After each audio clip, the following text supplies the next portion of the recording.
Shrimati Sulochana Kanade madam.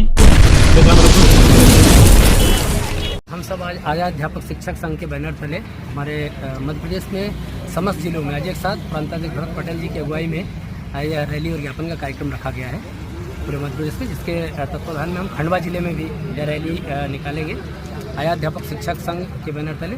इसका जो मुख्य उद्देश्य है साथियों, मैं बताना चाहता हूँ कि हमारा शिक्षक संवर्ग जब शिक्षाकर्मी से नियुक्त हुआ तब से अभी तक पीड़ित और शोषित है।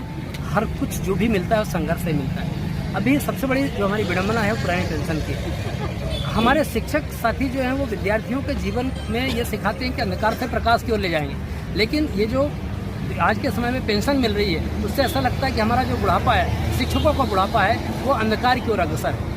किसी को 50,000 60,000 भी वेतन मिल रहा है और जब वो रिटायर होता है तो उसको 2,000 से लेकर 5,000 के बीच की मासिक पेंशन मिलती है, जो कि अत्यंत दुखदायी है। उससे उसके इलाज का भी खर्च नहीं निकल पाता। इसलिए एक मुद्दा हमारा है पुरानी पेंशन बहाली का, और दूसरा जो है कि हमारे अध्यापक संवर्ग को पहले संविदा शिक्षाकर्मी बनाया, फिर संविदा शिक्षक बनाया, फिर अध्यापक बनाया। अब 2018 से एक नया कैडर आया शैक्षणिक संवर्ग का। तो इस प्रकार से पूरा जीवन ही संवर्ग में बीत गया और हमारा जो 20 से 22 वर्ष की सेवा अवधि है उस सेवा अवधि को अब जीरो किया जा रहा है। तो हमारा शासन से निवेदन है कि हमें प्रथम नियुक्ति दिनांक से हमारी सेवा अवधि की गणना करके हमें पेंशन और ग्रेजुटी का लाभ दिया जाए। तीसरा जो बहुत महत्वपूर्ण कारण है, हमारे गुरुजियों को नियुक्ति दिनांक से वरिष्ठता प्रदान की जाए। हमारे जो नए साथी आए हैं उनको स्टार्टिंग से ही शुरू से परीक्षा अवधि के दौरान इनको 100% वेतन प्रदान किया जाए। एक बहुत ही बड़ा जहरीला और अव्यवहारिक आदेश जारी हुआ है ई अटेंडेंस। ई अटेंडेंस का हम विरोध भी नहीं करते साथियों, लेकिन शिक्षकों पर ही शक क्यों? वो ईमानदारी से कार्य करता है, ग्रामीण अंचल में जाकर के कार्य करता है, ईमानदारी से अध्यापन का कार्य कर रहा है, लेकिन यदि किसी कारण उसका एक्सीडेंट हो गया, वो गिर पड़ा है, गाड़ी से लेट पहुंचा, तो उस दिन उसकी दिन भर की उपस्थिति नहीं लगेगी। ये तकनीकी जो समस्याएं हैं, किसी साथी के मैं भी प्रमाण के साथ बताऊंगा कि उसके मोबाइल में लिखा हुआ आप 1 लाख दूरी पर हैं। इस प्रकार की जो तकनीकी समस्याएं हैं उससे निजात बहुत जरूरी है।